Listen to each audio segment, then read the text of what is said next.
ซียพี่น้องเลยอากาศลบขึ้น30ทุกมื้อพี่น้องอากาศช่วงนี้เอาสิถ่ายให้เบิ่งเด้อหิมะกำลังลงจากลมจากฝนตอนนี้ความหนาวความอย่างนี้บอกให้เว้าเลยพี่น้องเบิ่งแต่รถนี่แหละถ้าจอดไว้ดนประมาณ2 ชั่วโมงนี่หิมะเต็มรถทางย่างลงแต่ทางย่างไกลสิฮอดช่วงอัน บุญคิดสมาร์ทข้าเจ้าพี่น้องเลยเอาสิท้ายตอนเขาย่างออกจากโรงเรียนเมื่อ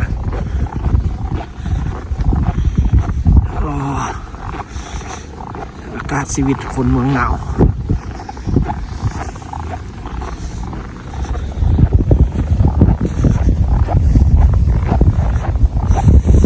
เย็นคักพี่น้องเลยจากฟ้าจากลมแล้วสิมานี่มาหลายขนาดมือนี่เต็มหนทางเลยทางจะบ่เห็นเป็นขอบ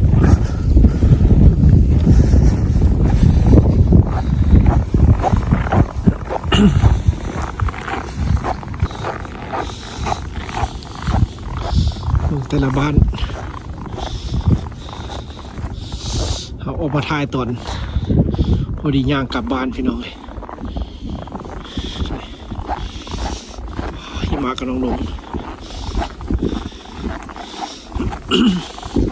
กันตกเมื่อคืนนี่โอ้ทั่วเพียงหัวเข่าเลยสลายหนาวเป็นหนาวลมพี่น้องเลยลมแห้งขนาดไหน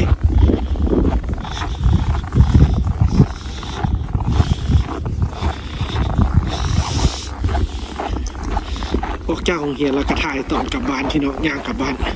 ประมาณ15 นาทีขอบใจพี่น้องที่เข้ามารับชมและให้กำลังใจเด้อ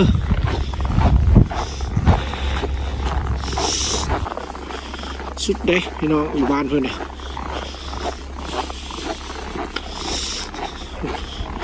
ลงรถกันมารถสิไปต้องเงึดรถบ้านเพื่อนเนาะน้องเนาะว่าติดได้เสยหนาวปะนี่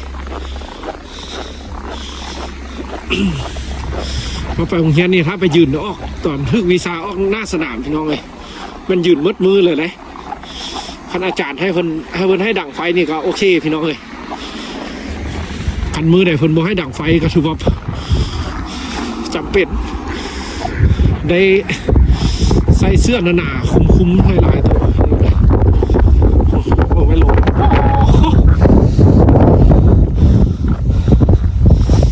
อ๋อตอนหนาวๆเด้อพี่น้องเลยหน้านี่หัวจนเข่งมดจนเหนียว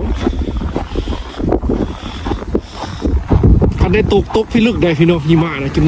เกี่ยงหัวเข้าจนไปรถไปบ่ได้คนแหละคันบ่มีรถแบบมาดูดเอาออกคันได้ตกแห้งได้หิมะอยู่พี่จนท่วมกลางขาเลยพี่น้องรถสวนหิมะเพิ่นจะมาสวนตลอดพี่น้องรถจึงจะไปได้เอาบุษวนนี่ถ้ามันตกหนักมาเดี๋ยวเลยจังหวะสวนนี่จะลำบากกว่าหลายเมืองแต่ละบ้านคนอูดนี่มาเมืองรถแต่ละคันสภาพเป็นอย่างนี้แหละรถเพื่อนเอาขี่มาได้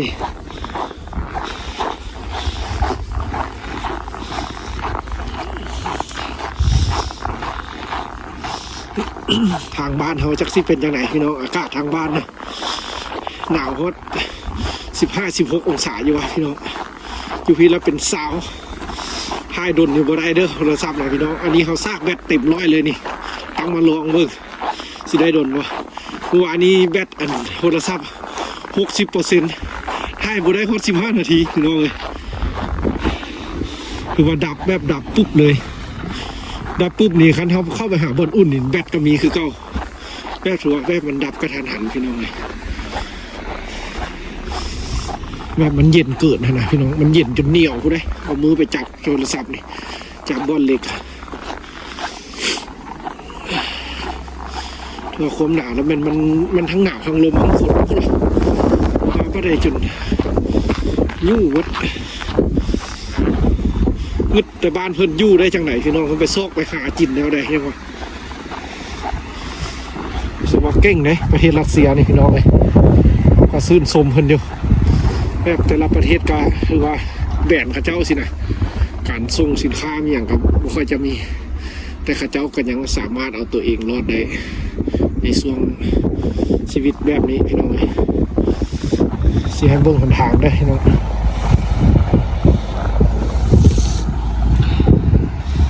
ผมหนาวพี่น้องข้ามทางไป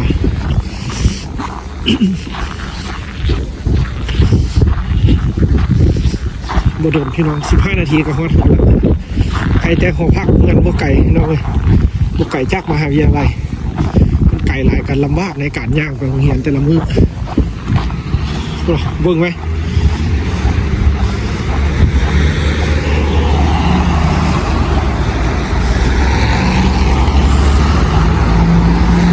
คันมื้อแรงนี่ตกแบบหมดคืนนี่แล้วแม่นถือว่า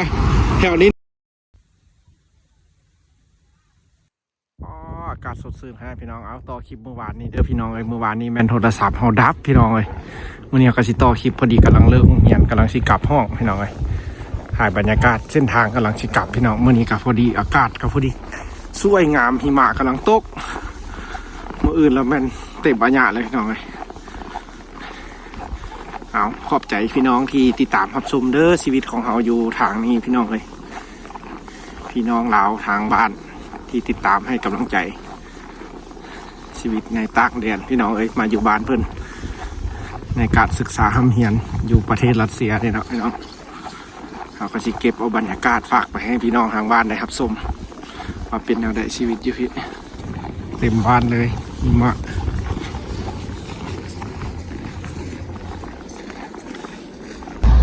ในบ้านเพื่อนพี่น้องเลยน้ำหิมะตกก็จะได้ใส่รถ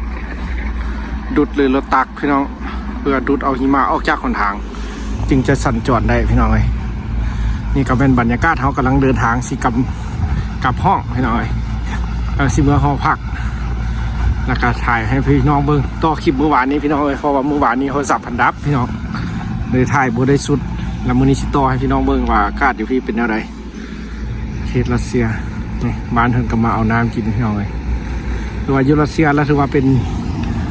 เรื่องธรรมดาเลยพี่น้องเลยที่จะกดเอาน้ำเพราะว่าน้ำอยู่รัสเซียแพงเลยพี่น้องน้ำกินน้ำไซอันนี้ก็เป็นหมู่บ้านของเพิ่นพี่น้องเลยอยู่เขตหมู่บ้านหน้ามหาวิทยาลัยของเขาพี่น้อง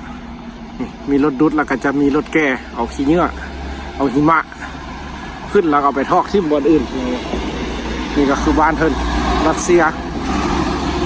ในตอนกำลังเลิกเรียนพี่น้องเลยแล้วเพิ่นก็ให้เอาน้ำซื้อเอาน้ำกดเอาน้ำพี่น้องเลยแกมทางเดี๋ยวเขาก็สิถ่ายให้เบิ่งพี่น้องเลยเพราะว่าเพื่อพี่น้องที่ติดตามเป็นห่วงเป็นใยการใช้ชีวิตอยู่พี่น้องเลยเอาพี่น้องอันนี้ก็แม่นถือว่าเพิ่นกำลังเมียนหิมะพี่น้องเลยเพราะว่าหิมะมันหลายเนาะถ้ามันตกบัดเดียวเราจังมาอนามัยนี่มันจะไปบ่ได้พี่น้องเลยนี่ก็จะคือเป็นบรรยากาศของบ้านเพิ่นพี่น้องเลยอยู่รัสเซียเราก็สิถ่ายให้เบิ่งเพื่อพี่น้องที่ติดตามการใช้ชีวิตอยู่พี่น้องเลยมันจะได้ดูดเอาหิมะออกทางนี้พี่น้องกระคักได้บ้านเถอะหรือว่าเพื่อการสัญจรไปมาง่ายพี่น้องถ้าบ่มีรถอันนี้ดูดออกหิมะนี่ก็ถือว่าแม่นการสัญจรไปบ่ได้พี่น้องเลยมันจะดูดออกสองฝากทางแล้วนี่พี่น้องและตัวนี้มันก็สิดูดคือกันพี่น้องเพราะว่าจะเป็นทางย่างของประชาชนผู้ที่ใช้ถนนในการย่างอันนั้นก็เป็นถือว่าเป็นเส้นทางรถจะได้ดูดออกแบบนี้พี่น้องเลยเขากระสิทายให้เบื้องเนาะวิถีชีวิตอยู่พี่หรือว่าบ้านเมืองเพิ่นอยู่จังไหนไปจังไหนเนาะอยู่ประเทศรัสเซียในเขามาอาศัยอยู่นี่เขากระสิทายให้เบื้องรถรางที่เพิ่นจอดไว้พี่น้องเลยในห้องพักแล้วก็จะเต็มแบบนี้เลยพี่น้องเขาก็จอดสระไว้สิเลยได้บ้านเพิ่นอากาศเมืองหนาวรถรางถือว่าจอดไว้เต็มแนวนี้เลยเอาพี่น้องเลยเขาก็จะถ่ายให้เบิ้งจนฮอดเถื่อนพุ่นอะถ่ายบรรยากาศเส้นทางในการย่างเมืองเป็นป่าไม้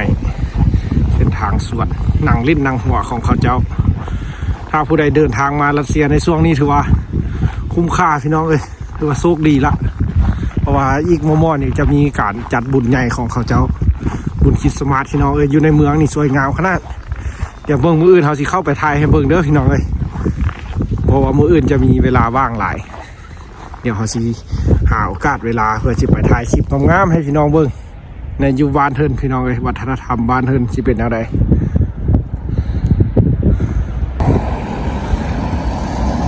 ชีวิตบ้านเพิ่นพี่น้องเลยสภาพบ้านเมืองของเขาเจ้ากันอยู่จะแบบนี้พี่น้องเลยเส้นทางหรือว่าช่วงนี้ถือว่าโบเห็นฮอตขอบทางพี่น้องเพราะว่าหิมะตกหนักเพราะว่าหมอกใกล้สิฮอตแล้วบุญ เพราะว่าฤดูหนาวของเพิ่นหนาวที่สุดแล้วแม่นฤดูเดือน12ค่ะเดือน1จะหนาวแห้งอีหลีพี่น้องเลยในฤดูนี้นะ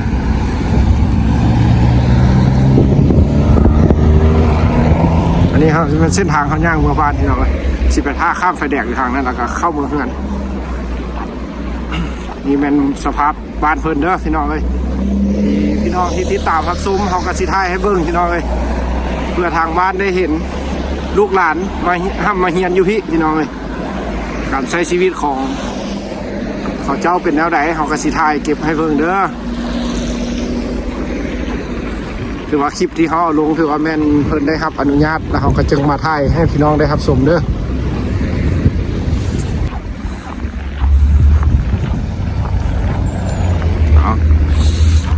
นี่ก็เป็นบ้านเพิ่นพี่น้องเลยไฟแดงพาข้ามไฟแดงนั่นนี่ถือว่าอากาศดีสุดเลยนี่พี่น้องเลยดูนี่พาข้ามไฟแดงเจ้าก่อนวิวงามๆยามหิมะตกพี่น้องเลยใครมารัสเซียช่วงนี้แล้วโอ้งามอีหลีที่รัสเซียในช่วงนี้นะถือว่าอันนี้โบเมนในเมืองเด้อพี่น้องในเมืองงามแท้เลยเอาไว้เจอกันใหม่คลิปหน้าเด้อสำหรับคลิปมื้อนี้เขาก็สิถ่ายให้เบิ่งซ้ำนี้พี่น้องเพราะว่าฮอดเงินละกลับเงินก่อน